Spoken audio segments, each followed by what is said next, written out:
देश की राष्ट्रीय राजधानी दिल्ली में उत्तर पूर्वी क्षेत्र में एक इलाका है दिलशाद गार्डन, और वहां पर भाजपा के चुने हुए सांसद परवेश वर्मा ने आज से करीब 2 दिन पहले एक निहायत ही भड़काऊ भाषण दिया।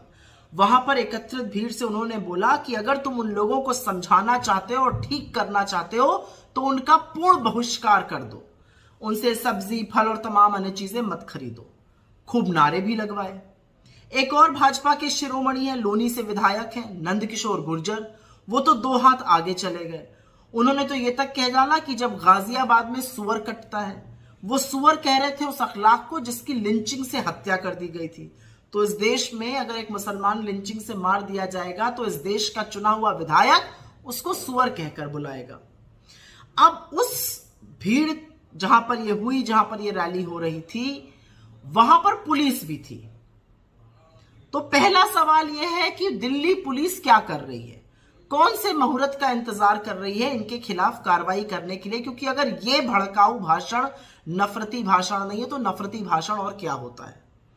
दूसरा, कोर्ट क्या कर रहे हैं, क्यों नहीं संज्ञान ले रहे हैं? सब जगह ये स्पीचेस हैं। क्या कोर्ट अपनी ही बात को मानकर चुप बैठा हुआ है कि अगर नफरती भाषण भी हंस के दिया जाए तो वो नफरती नहीं है? अब तीसरे मुद्दे पर आ जाते हैं कि ऐसा ये लोग क्यों करते हैं, क्योंकि परवेश वर्मा ने दिल्ली के दंगों के दौरान भी ऐसी कुछ आपत्तिजनक बातें कही थी, और नंदकिशोर गुर्जर को तो सबने देखा था कैसे किसान आंदोलन में हाथापाई और मारपीट करने इनके गुंडे पहुंच गए थे और खुद भी पहुंच गए थे। ऐसा ये लोग इसलिए करते हैं क्योंकि इनको लगता है कि भारतीय जनता पार्टी में यह सबसे प्रबल तरीका है सक्सेसफुल होने का, सफल होने का। इन सबके आराध्य, इन सबके रोल मॉडल अनुराग ठाकुर जैसे लोग हैं। मंच से नारा लगवाओ, गोली मारो डैश को, और उसके बाद जाकर कैबिनेट मंत्री बन जाओ। तो इन लोगों को लगता है ये सबसे शॉर्ट तरीका है, सटीक, ऐसे ही आगे बढ़ते जाना है। अब बात आती है कि मोदी जी क्या आप चुप रहिएगा या कुछ कीजिएगा? आपका सांसद खड़ा होके मंच से पूर्ण बहिष्कार की, सुअर होने की गंदी गंदी बातें कर रहे हैं, आप क्या कीजिएगा? मूक दर्शक ही बने रहिएगा? पर मोदी जी पर कुछ और बोला जाए उससे पहले उनके छोटे भाई अरविंद केजरीवाल जी पर बोलना जरूरी है।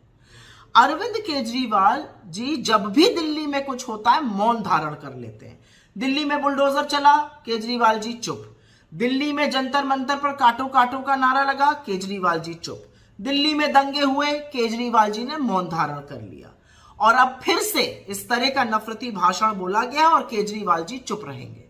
तो कब तक आप भाजपा के छोटे रिचार्ज की भूमिका अदा करते रहिएगा? अरे कभी तो बाहर आइए, कभी तो हिम्मत जुटाइए, कभी तो साहस जुटाइए। जिन लोगों ने आपको वोट दिया इस जनता के लिए, कभी तो खड़े होकर बोलिए। और फिर से मैं मोदी जी से एक बात कहना चाहती हूं, जब विदेशी देशों ने आपके ऊपर प्रेशर बनाया था तो आपने तुरंत बिना समय व्यर्थ किए नूपुर शर्मा को फ्रिंज एलिमेंट कहकर निकाल बाहर फेंका था, दूध की मक्खी की तरह। यह बात अब फिर से विदेशों में जा रही है। विदेशी चैनल, विदेशी अखबार इस पर फिर से लिखना शुरू कर रहे हैं जो परवेश वर्मा जी ने रचा है।